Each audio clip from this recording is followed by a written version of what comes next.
before I wind this down, and for want of time, as brief as it could be with that, Delta is known for its culture in politics. Do you see Delta? So which is a culture? For instance, the rotation arrangement could be seen as part of the culture. Yes. I don't think Delta is one of the few PDP states still standing, and people have always believed that, give or take, PDP still has a way of harmonizing and galvanizing the politicians in Delta State, because there is hardly any politician in any other political party that we do not trace his antecedent to the People's Democratic Party in Delta State. Sure. How would you look at Delta still bringing the best out of its political culture going forward or ahead of 2027? Well, you know, when you talk about political culture, I think there's a way we all rally around each other to get things done, and I think if I understand your question, is how do we bring the best? How do we bring the best out? In elections, you don't go to people's houses and beg them to contest elections. People present themselves, and from the lots that are presented, you make your choices.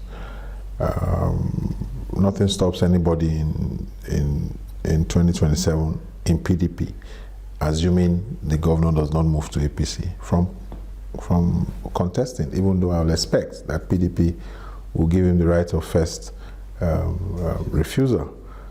But that somebody also wants to contest in PDP against the governor should not be an opportunity for people to try to destroy the person. They sell their manifesto, they sell their program, and choices will be made. So I think that it's still the same process, system. There'll be primaries. We don't know if the Electoral Act will be amended. You know, the last one, there were challenges.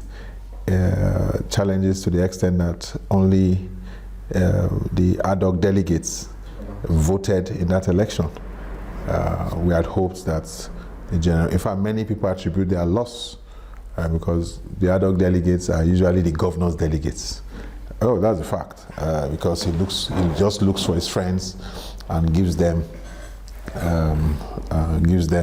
the slots to produce the people. So basically, that is the situation we find ourselves. So, but politics must be robust, and even with people seeing that clear danger, they still want to show interest because they want to serve, for whatever reason. So I think that it won't change much, but I also expect that people don't sit in their houses and complain. There must be participation, and I expect that people participate very seriously in the process of politics and electing their leaders. Right, so you have known Chief James Ibori. You have described the former governor, Senator Okowa, as a boss.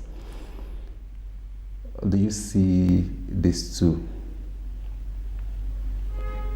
playing across each other in 2027? You need to expatiate your question so that I can properly answer that question. It is, or maybe more direct. Right. Some people had the impression that the power play between Governor Okowa and his former boss, Chief James Ibori, colored the politics of 2023. Some people have seen Ibori sharing so much affinity and relationship with the president, who eventually was his classmate as governor, and others have seen Governor Okowa as still holding sway in the state. Do you still see the impact of these two? It was obvious Chief James Ibori had a candidate, Governor Okowa had a candidate. There's a difference between a candidate and a preference. In all of this, do you still see what happened in 2023 rearing its head in 2027? Answer that question in this way, and I think that a lot of people need to understand this, and the earlier the better. Senator Okowa is an active politician. Chief James Ibori is the father, anybody can argue with themselves, of politics in Delta. So he's the grandfather to some of us. And today, I can tell you without reservation that he's an elder statesman. And let me tell you a story. Of the 3 presidential candidates, he was close to 3 of them. Very close to 3 of them. Don't forget, his challenges in this country started because of his support for Atiku in 2003.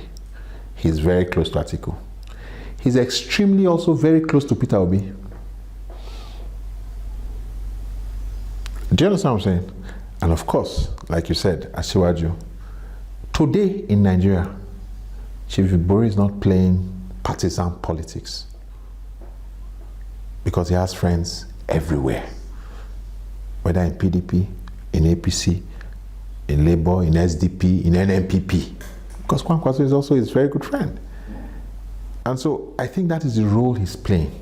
And you know, coming back to your, and trying to paraphrase your question, Chief Ibori did not have a candidate. He may have had a preference, and he didn't hide it without any apologies to anybody. Everybody's entitled to a preference, but he didn't have a candidate. That's the reality. And what happened was politics. Like I said, you win some, you lose some. Doesn't diminish who he is and what he is to us in Delta. Deltans love him. I'm sure you don't want a test of popularity because when he appears in functions, it is not choreographed. People naturally love him. He has paid his dues. Dr. Odon has also paid his dues, same as Senator Okowa. So there's this trying to pitch them, and all. Politics was played in 2023, and I like to leave it at that. The man is not sleeping, he's not keeping anybody in his mind. I'm talking about Chief Ibori. He's gone on with his life, he's enjoying himself. He's a grandfather. Anywhere he enters, doors are open. He wants to help as many people as he can. He's part of trying to help the president, you know, do better. And so I don't think that at his level, and that's where a lot of politicians should learn from. Being an elder statesman is not just saying it with your mouth, by your actions too. And a lot of people need to graduate into that level of politics because that is what becomes destructive at the grassroots here. So I don't think himself and Senator Okowa will they have any? No, they don't. I don't think so.